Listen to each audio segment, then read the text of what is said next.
Good evening and bienvenue, my fond fair friends, family, and subscribers. This is your humble narrator, Diomedes Rouge, here to bring you, well, part 14 of What If Deku Was a Brachidios. Now, before we get started, I, well, it's time for, well, a very special prize.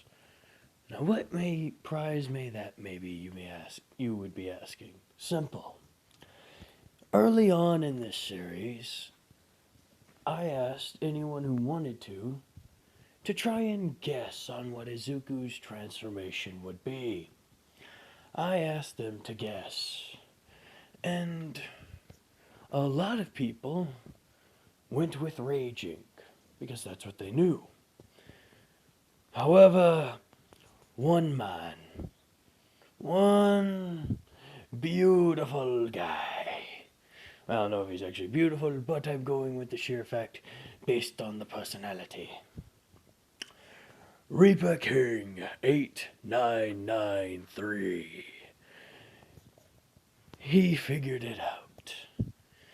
He figured it out and chose correctly.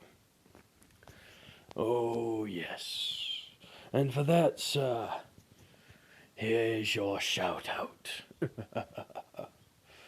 Now, to continue on, or rather I should say, to view the story from another point. For you see, this is where things get interesting. Because we're going to pick this up from Kota's point of view, right after Izuku, well, yeeted him. Now, if I may, now, if you don't mind.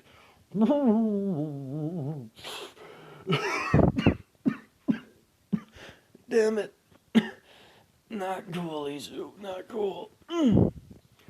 As he turns around to see up at the top, Izuku getting into a brawl with that thing, that monstrosity. As he goes, I gotta go warn the others. As he quickly darts off, running at full speed, when he finally is able to come across, well, the camp. Or rather, I should say, come across a few people that on his way to the camp. As these people would be, well, Uraraka, Frappi, and Multiar. Now you may be asking, what are they all doing there? Well, simple. Not everyone splits up the same way in my stories, damn it. They're going, wait, what's going on? Kodo, what are you doing out here? I was going to relax. And then Zuko found me, and then now he's fighting, and the thing, What do you mean? Okay, slow down. What's going on?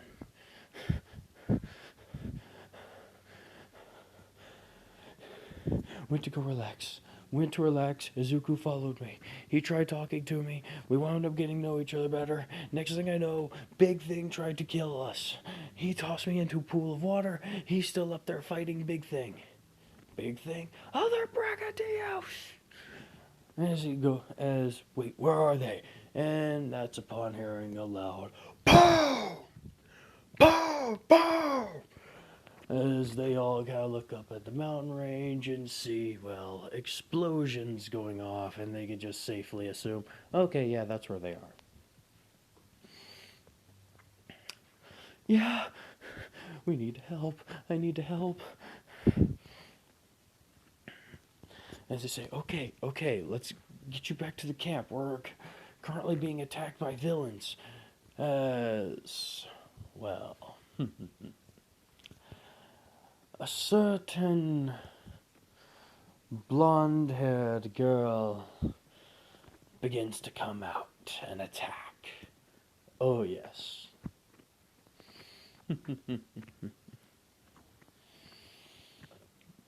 Oh, how it has begun.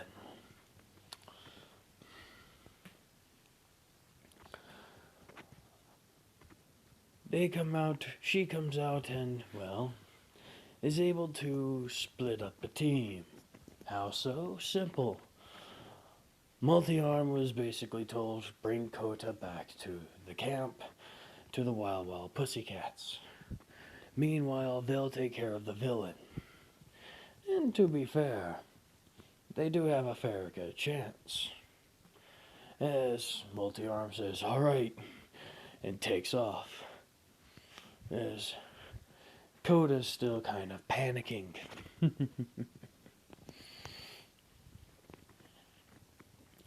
Oh yes, oh my, things are about to go real fun. As all over the forest, miniature battles are ensuing. However, things are not going to the standard canon, not by far. Now you may be asking yourself, well, duh. No. You see, Shigaraki has become a bit more ruthless, I should say. Or rather, I say ruthless. I should say been ordered to capture the primary targets, kill everything else by her master, all for one. And you may be wondering, wait, why? Simple. And this one, all for one's a bit more cautious. Why leave possible rivals? Why leave possible threats? It's best just to take what you think you need and destroy the rest.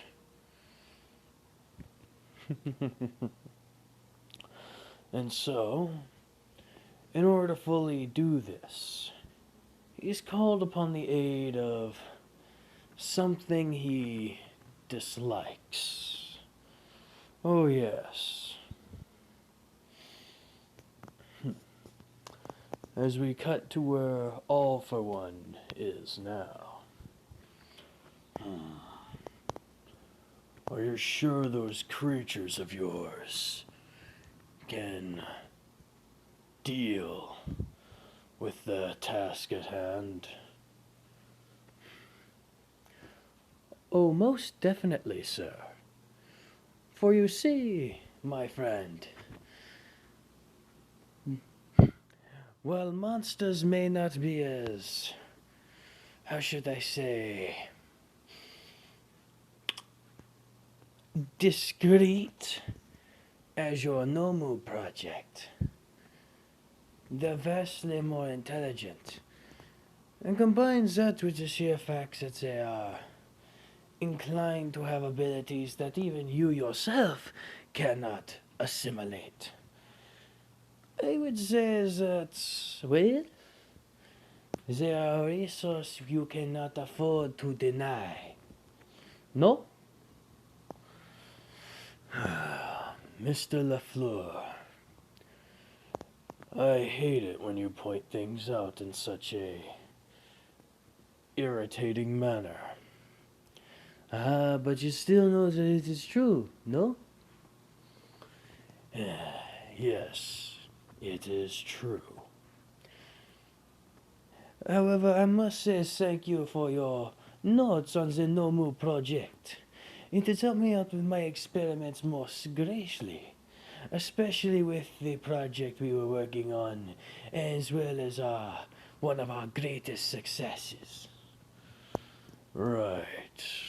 Project Devastation, you called it. Oh, most definitely. one of my most shining achievements. Being able to completely overwrite the brain's primary frontal lobe.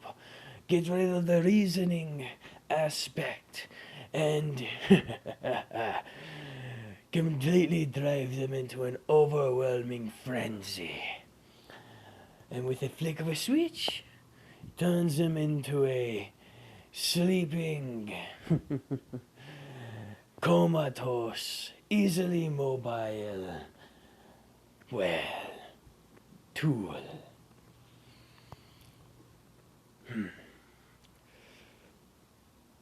But you still need to feed them and let them drink. But of course, monsters are not weapons to be thrown and tossed away. They are things to be harvested. And while they may be tools to meet the glorious end goal, they are still prized possessions and must be treated as such. After all, unlike your Nomu, that only know how to do certain things, are monsters, while driven into a wildly mad frenzy, are still capable of doing their own reasoning and adapting to the battlefield.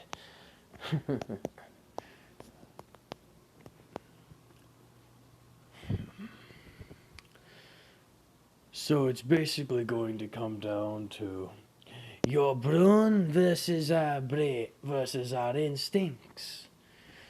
But that is for another day. Whenever we remove the heroes from our society. Till then, we are fast friends and allies. Champagne? No, thank you.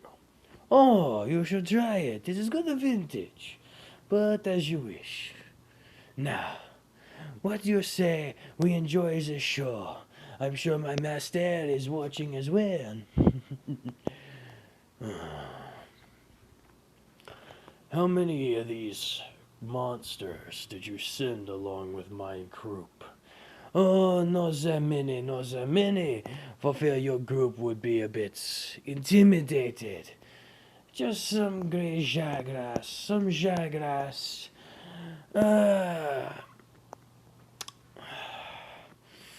As well as a Fulgor and Jonath. And possibly a couple of other things, just in case, to be sent in reserve for when, if and when your pups get a little bit too, well, in over the head. He says with a smile and a crooked grin. My pups, as you call them, are more than capable of digging themselves out of any hole they find themselves in. As you wish, sir, as you wish. I do not mean to offend. It's just you don't usually in charge the success of a mission to a bunch of overgrown teenagers. They're good at cannon fodder, but they hardly lack the skills to be known as elite units by far.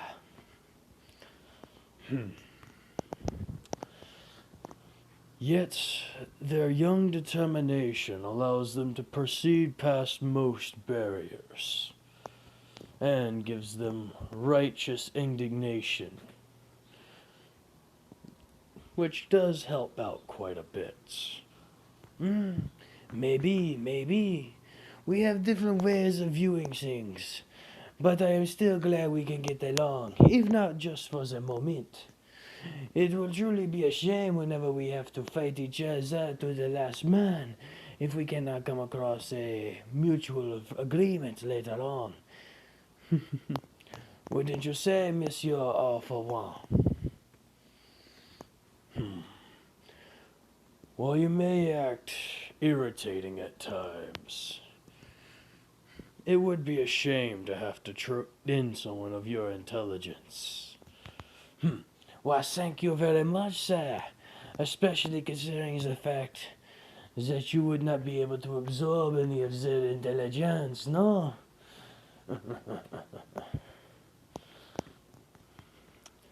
That's partially to do with it, yes. Ah, very well. In that case, shall we drink? No. No, spoil spot. Yes, they continue to, well, talk and collaborate as a couple of Nomus, as well as the great Jagras, and Jagras begin moving forward to attack, sending in foot soldiers essentially. The kids are able to, well, not kids, the young heroes, because they are all around 18 to 19 at this point. They are in college, after all. Begin to fight back with more and more ferocity, taking that training that they've done to heart, causing, well, some minor explosions, some crashing, and some thrashing. My, it is quite the show. However, whenever Katsuki is captured, everything begins to feel different. Because Kaminari and Kirishima, they've been on edge this entire time from what's going on over in the distant mountains. They felt an ominous presence. A very ominous presence. A presence that just felt pure terrifying. However, a few seconds ago it was completely snuffed. It was as if it just disappeared off the face of the planet. But then, something worse came to light. Something worse began to take its place. Something worse began to erupt. As miscompression, as well as a few of the other villains begin to try and make their retreat, trying to utilize the Fulgor Anjanath to strike at any of them. This is where we take things to Izuku's point of view.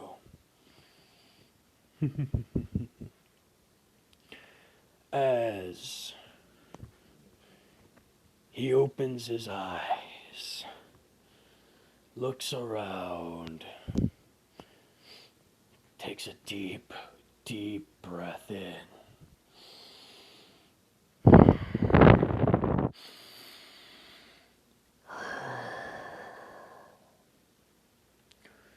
And he smells everything. And what do I mean by that? He smells the locations of his friends. He smells the location of his enemies. He is truly one with all of the terrain.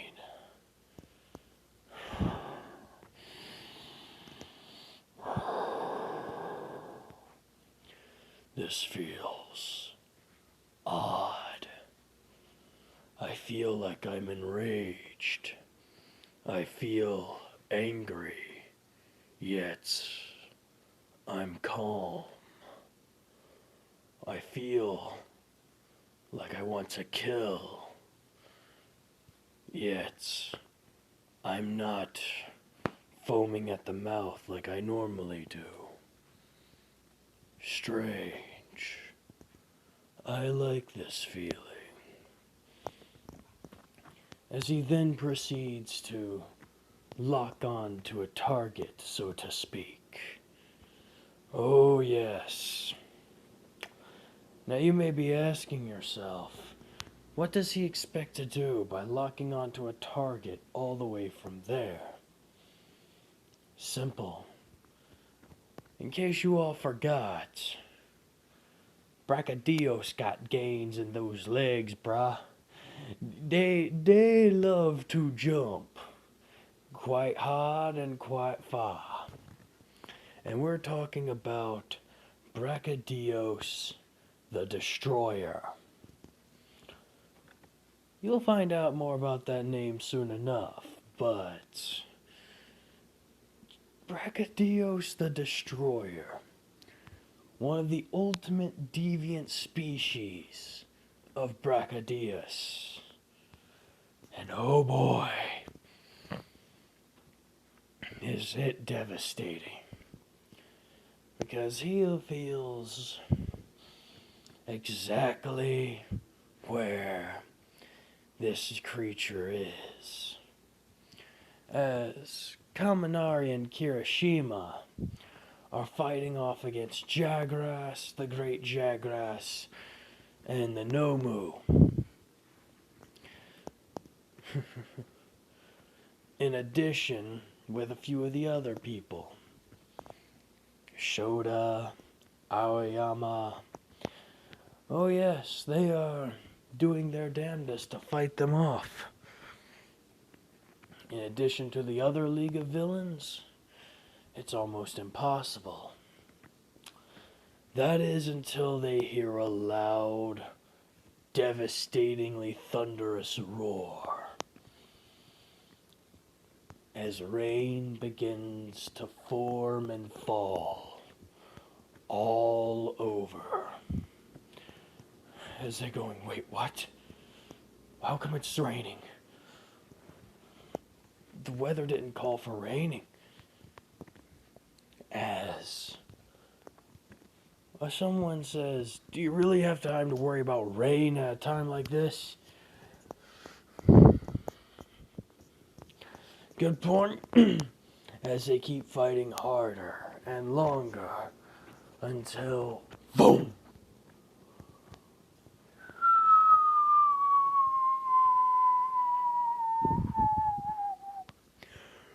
Kaboom!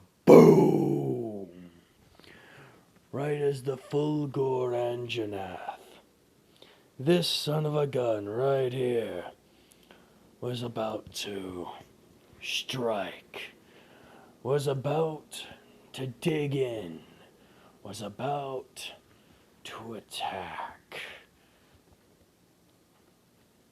His head and body get smashed into the ground from a high jumping, high flying, giving no damns Izuku the Destroyer, as in his monstrous form he lands dead center on its back, crushing its spine, its waist, its pelvis, and its legs, causing it to make a very, very disturbing crunch as it is shoved into the earth. As it tries to make one final scream for help, all that's heard is a solid as Izuku stomps its head, crushing its skull. As he turns around and looks at the enemies. Oh, does he look at the enemies. Now the Jagras and the Great Jagras may be wired to be more aggressive. But that doesn't help them. No, it doesn't stop them from feeling fear. It doesn't stop them from feeling terror. As the Nomu, they give no damns. They rush forward, trying to tackle and bite and hit Izuku. But all they do is their petty fists bounce off his hard carapace over and over until he gets annoyed and spins around, swinging that massive tail, battering and clubbing them all asunder as he begins to walk forward in a menacing, overwhelming tone as he truly lets the slime take hold. Now, some of you may be asking what I mean by that. Allow me to show you. You see, this is your standard raging Brachidios. He is, well, mostly red with a bit of light blue. However, as angrier he gets, well, his form and way his slime begins to coat, alter, and grow. Oh, yes. However, I don't think I'm doing this person, this creature, justice. No, I don't believe I am. I don't believe I'm doing him justice whatsoever. So, I believe it's time I reintroduced a good friend of mine. Someone who could properly explain the true power and capabilities Izuku has. In addition to how completely screwed over the enemy is. Would you mind taking over here, sir? Oh, of course I don't mind. I don't mind at all here now. Good evening. Good to see y'all crazy son bitches again. It is me, the screwed overologist. Now, you all apparently enjoyed my whole spiel about the Warhead Brachidios. However, this is no simple matter. This is Brachidios the Destroyer. He's a whole new can of worms. Remember how I said that the Warhead Brachidios was as if you took that same steroided up cousin of the Brachidios, gave him methamphetamine, and told him everyone else got methamphetamine in their system, they just need to rip out the spinal cord and take it. Yes. This guy's worse. Now, how worse can he be? Oh, come on now, that can't be possible. The other one was scaring elder dragons. This one might as well effing be one. Oh, good God, yes. Now, you may be wondering, how on earth can a Brachidios possibly get to the rank of an elder dragon? Well, let me tell you something. One of the biggest feats most elder dragons have is being able to take on an entire town and or city of hunters. That's what this sumbitch did. Oh yeah, he gives zero damns. He has no chill, and he has more rage in his system than, well, how should I put this? One of them there coupon shoppers in the middle of Black Friday who happen to tell you're out of stock on that particular item. Oh yes. These creatures, they know the pure epicenter of rage that cannot be summarized with just mere words alone. Oh, good Lord.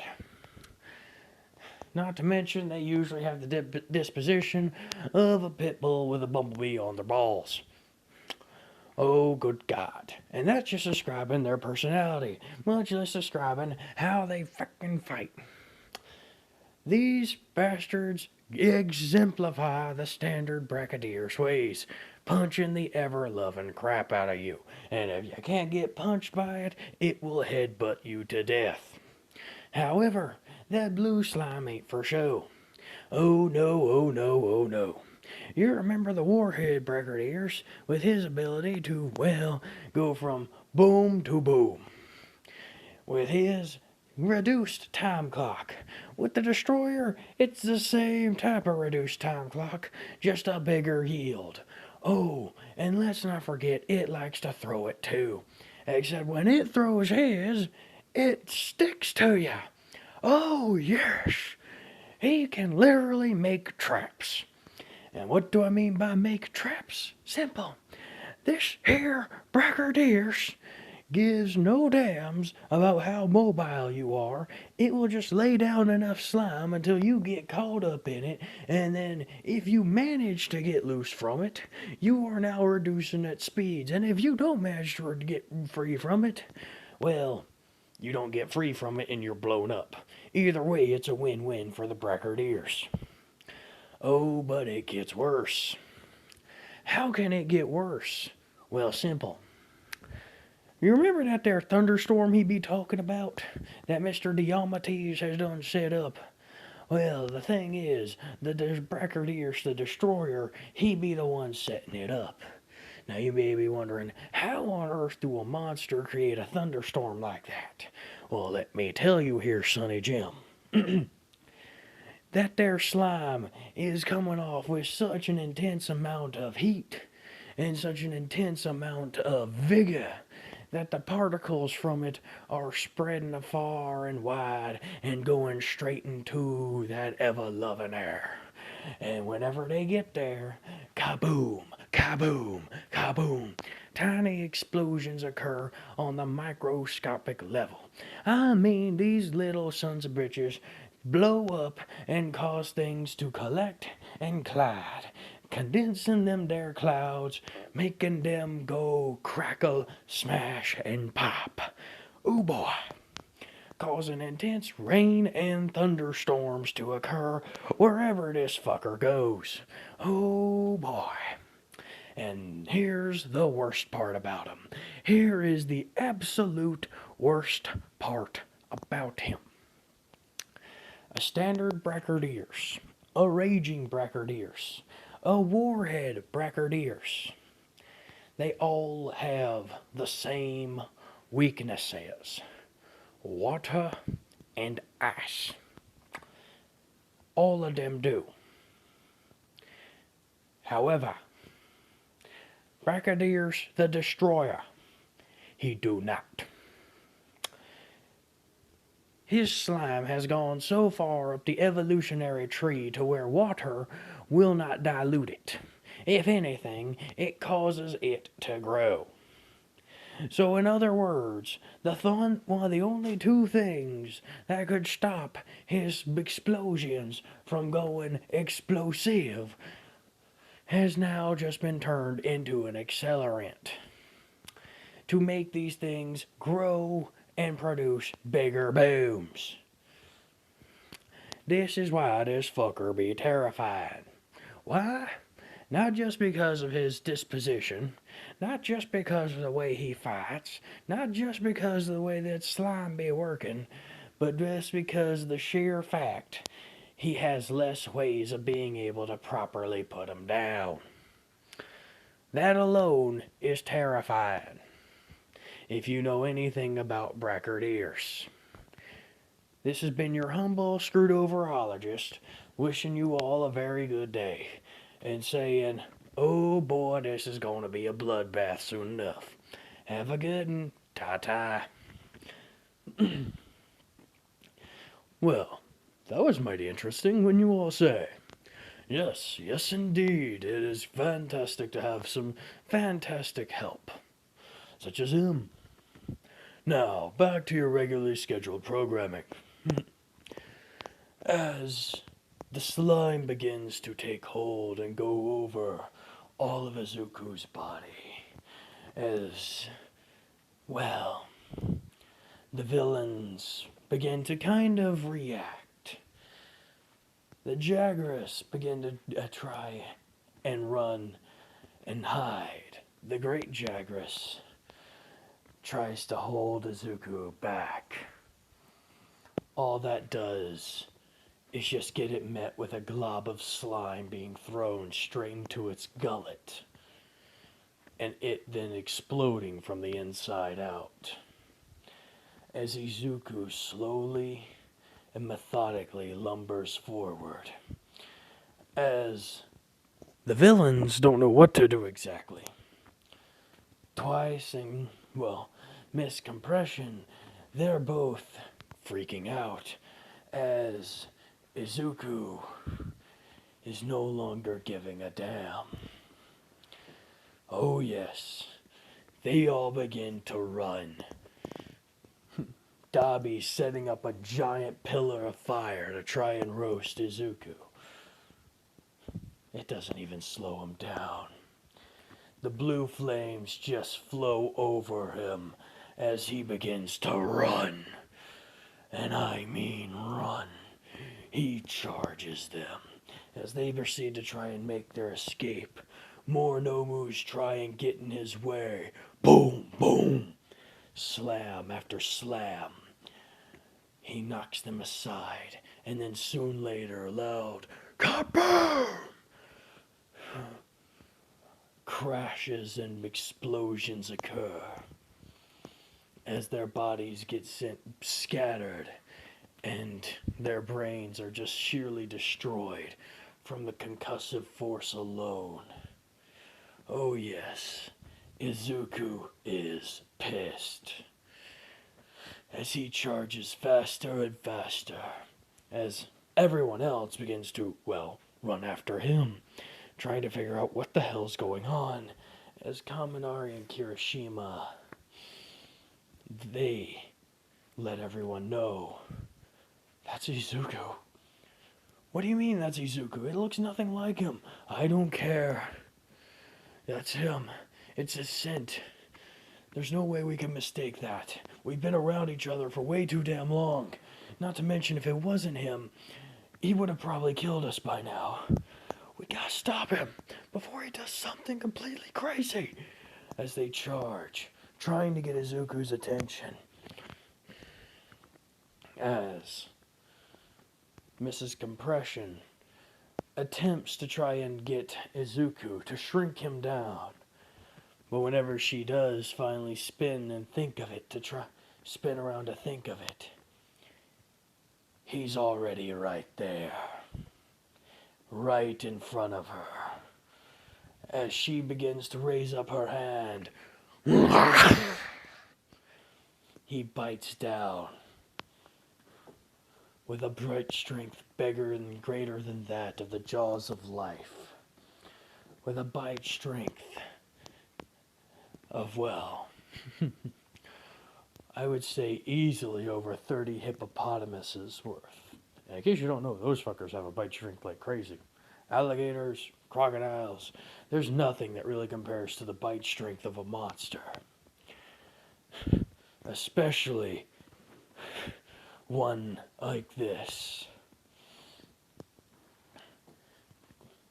It's safe to say that Mrs. Compression is easily bitten into threes. The legs go off on one side, the head pops off the other, and then the center, well, the center is still in Izuku's mouth, as Izuku notices something behind him, and that would be twice. As he begins to try something, Izuku slams down his tail, crushing the poor being's body underneath it, leaving nothing more than a red paste on the forest floor. As he feels something begin to pop open in his gullet. And I do mean pop open. Because remember, they captured Katsuki earlier, or rather Miss Compression did. And it was still on her person. So, Izuku wound up with Katsuki in his throat. As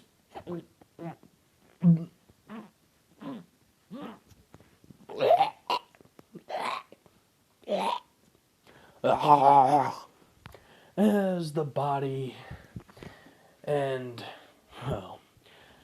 well, what's left of the body of Miss Compression and Katsuki just kind of flop out. She gets up, very confused, covered in Izuku saliva, and just looking around, smelling horrible, as she looks up to see this. Well, oh good God, wouldn't you be terrified? As Izuku just shakes his head as if that was very weird and walks further along, chasing down the rest of the villains. He isn't going to let one of them escape. Not a single one. He isn't going to let any of them live if he can help it. They don't deserve it. He will show them true destruction. As he charges forward. And that's whenever the rest of the gang come around, finally catching up as they see the mess that Izuku's left. The body that was bitten apart, the body that was turned to paste, and Katsuki covered in Izuku drool. As they're all going, "What happened?" And Katsuki just goes, "Izuku ate me." And not in the fun way. As she begins to shake off and everything else, like, ugh. As Tenya just kind of goes, "Wait, what?" I don't know what happened, but all I remember is waking up, it smelled dark and dank and turned then slimy, and next thing I know, Izuku just, I was falling out of an opening and Izuku was staring at me.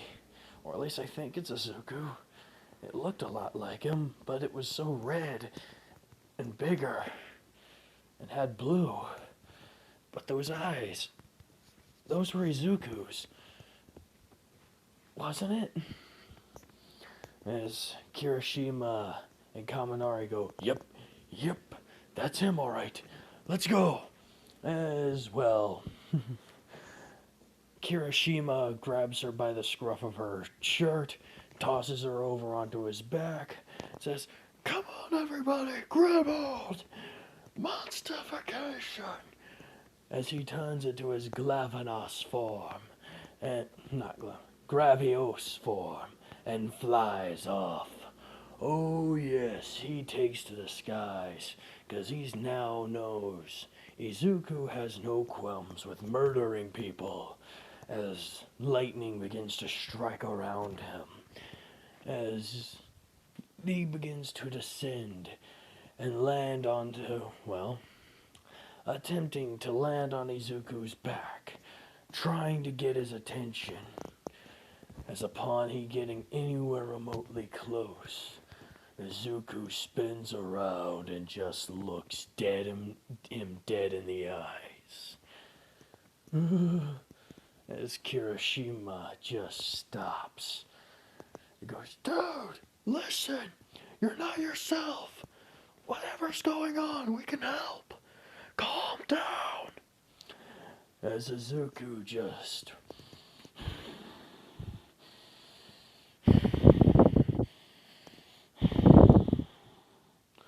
looks at him, tilts his head to the side, and then turns around and starts chasing the villains again. Yes, damn it. We need to stop him. As Tenya rushes forward at extreme speeds and basically puts herself right in front of him, putting her hands straight up into the air, spreading them far apart. Going, "Izuku, stop! This isn't you! You're doing crazy things! Slow down!" As he doesn't stop moving. as, have you gone feral? Listen to me. Stop. I said stop. As she gets more and more irritated and starts yelling more and more frantically as Izuku just looks at her. And then just, well,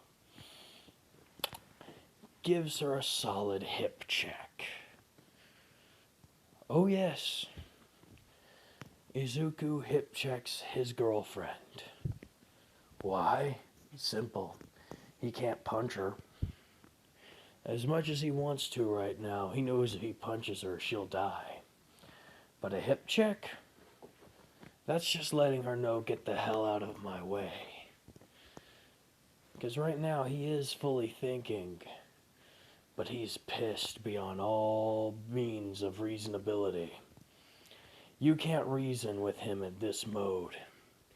At least not right now. The sheer amount of endorphins firing off through his head are keeping him on track of one target as he gets closer and closer after Ida gets, well, sent into a tree. As she goes, you truly have gone feral, huh? Then I'll knock some sense into you. One for all, overdrive! As the flames begin to shoot out of the engines. Reciprocal burst! As she lunges forward. Sparks flying off all over her body. Lightning beginning to encode her as she launches herself forward at, well, near sound-breaking speed. Takes a sharp turn and kicks Izuku straight in the head before he could even react. And this does hurt. This hurts quite a bit. Because Izuku's head is then knocked over to the side from the sheer impact force. And he falls, creating a loud boom. However, he is not dazed. Far from it. He stands back up and just looks at her with an ever-intensifying glare as she begins to go, impossible. I put 20% into that. As Izuku just huffs and continues running after his prey. As she goes, don't look away from me. One for all. 50%. As she begins to strain, her muscles begin to tense and tear as she launches herself again. However, she forgets. Izuku has two quirks. The Brachidios transformation and super intelligence. He won't be caught off guard twice. As she lunges forward to try and kick him straight in the jaw like she did last time, he opens his maw. And as soon as she puts herself right in the center, he shuts it. But not in a killing manner. What, did you actually think I was going to murder one of his classmates? No. No. I appreciate you guys thinking that I would do that, but this isn't a dark what if. So, no, he does not do that. Mad you going there? Yeah, I had you in the first half. You're not gonna lie about it, are you? As he essentially puts his mouth over her, only providing enough pressure to keep her pinned, as he then does, well, something that she did not expect, shaking her around like a dog does with a chew toy, as he just goes, and she becomes ever more jarred and dizzy. He literally just opens his mouth and uses centripetal force to, well, launch her straight into the ground as she makes a deafening thud. As he begins to go after his prey yet again. At this point, though, she held him off just long enough for the others to fully catch up, as Kirishima is recovered from that whole paralyzing stare and tries to cut him off. Meanwhile, Kaminari's calling in the lightning, shocking at him, trying to get his attention, as Izuku just turns and is even more irritated. Izuku, calm down. This ain't you, bro. Kaminari says in his Zen ogre form. Yeah, man, relax. Everything's gonna be okay. They're no longer a threat. No longer a threat. And they both look stunned. Wait, you... I'm still me. I didn't lose control. I want them dead. So stay out of my way. As he begins to turn, only to get a large electrical zap from the sky called down upon him from Kaminari. Instantly, Izuku becomes pissed from the pain surging through his body from the electrical jolt as he spins and goes, "Why do you keep getting in my way? Let me end this. They've tried to murder us. They tried to take us. I'm tired of playing nice. I will show them what happens when you attack a monster." As Kirishima gets right in his face and headbutts him straight on, right underneath his horn, going, "Listen here, you asshole."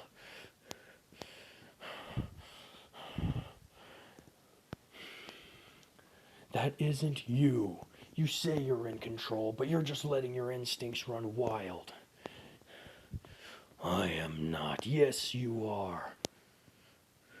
And don't try and act like it. You're just being a slightly above average intelligence feral at the moment. What did you say?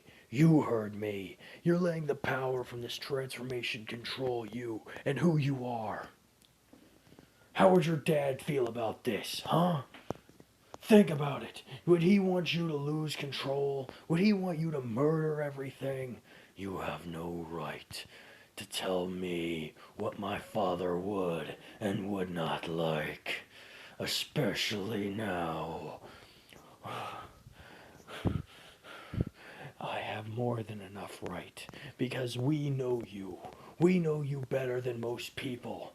We know you almost as good as she does, your own girlfriend, who you just beat the crap out of. So tell me how we don't know you. How we're not able to say anything about this, huh? Tell me! As Izuku gets a bit cross. Because you didn't have to kill the man. What? My father wasn't dead. These people had him. They tortured him. He was barely himself. I just got through fighting him. I had to end him when he begged for mercy. I had to grant his wish. I had to save him and set him free. And those bastards took him from me!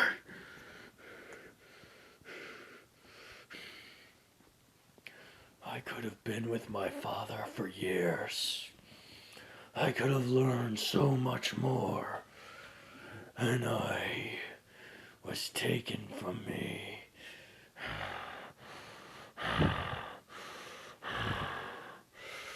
So stay out of my way, lest you want to get hurt, bro. As he attempts to move forward, as Kirishima slams into the side of his head with his own. Boom! You're not going anywhere, bro. What? I don't care if you kill me. I don't care if you break me. But you aren't going anywhere. You're calming down, even if I have to try and beat you down myself.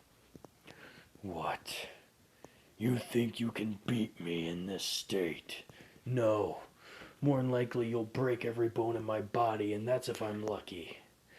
More than likely you'll kill me. But it doesn't mean I won't try.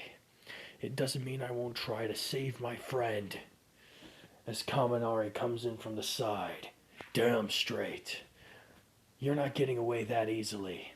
We're not letting you lose control to your new power, Izuku.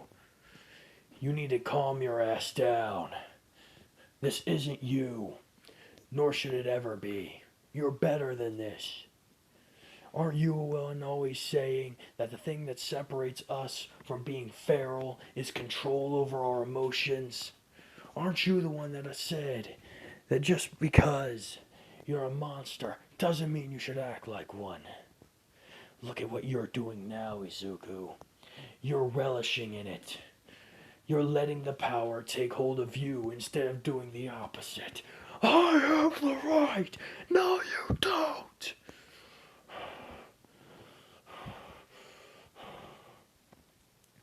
You don't have the right. Yes, what they did to your father is despicable. Yes, what you had to do was shattering and probably broke your mind in more ways than one.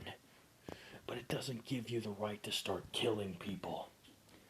All it does is make you more sympathetic. All it does is make me cry for you.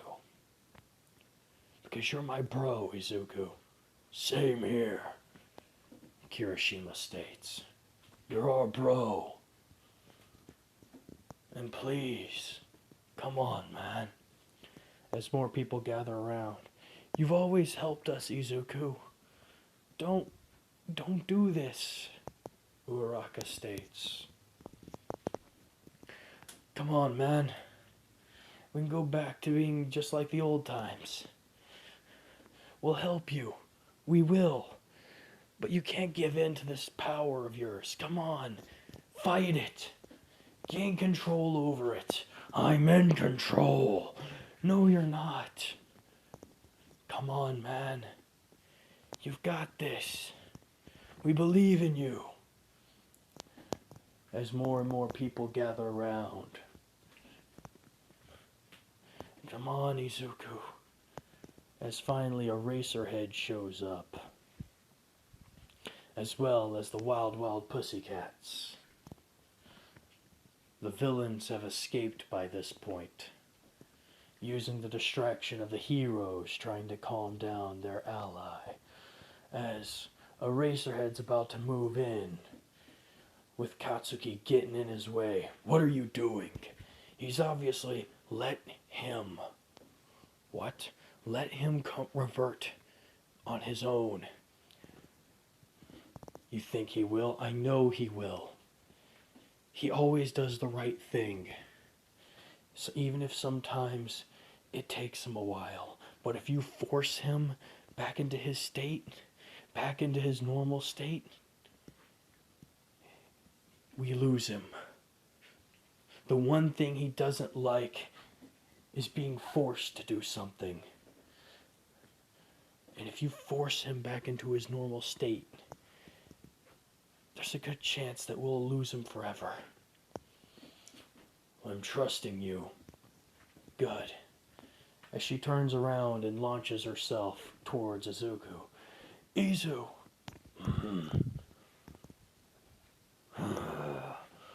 Why do you all insist on getting in my way? Because this isn't you. You have to calm down. I'm...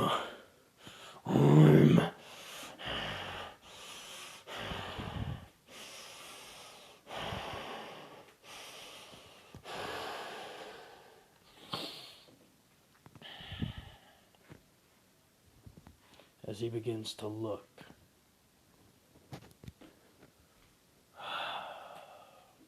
Fuck!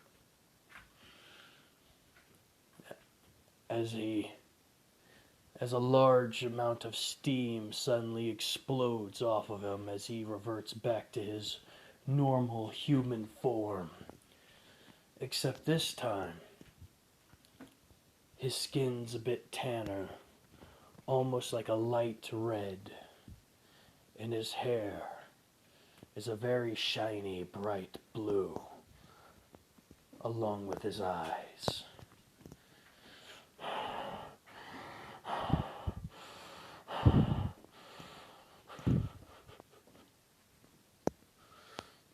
As he finally breaks down, he breaks down and starts crying. As everyone's wanting to know what the hell's going on.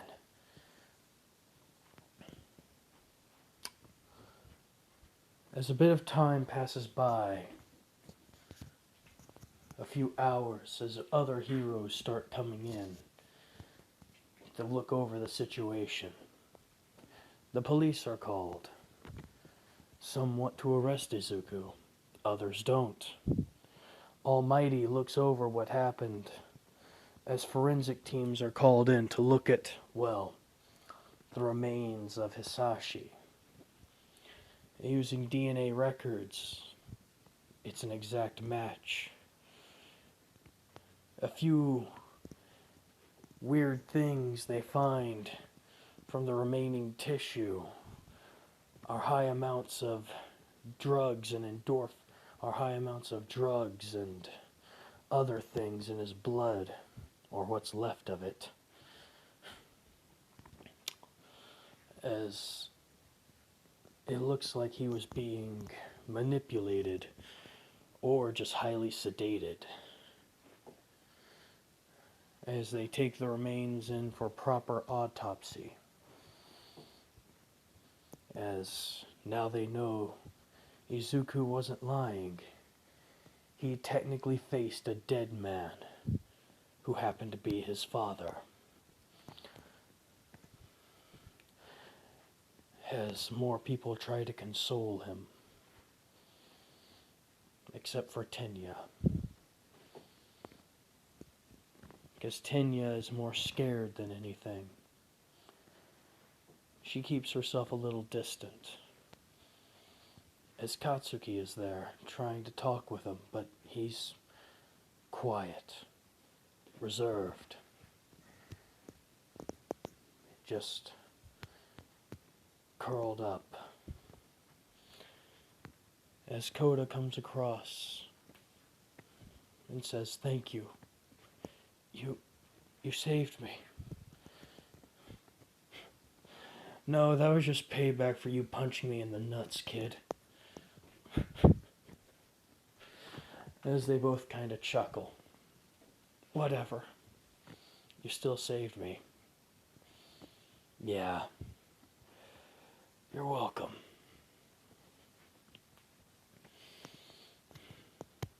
As that's where I'll leave it off here, guys. I hope you enjoyed, and I hope I was able to provide some interesting content for you all today.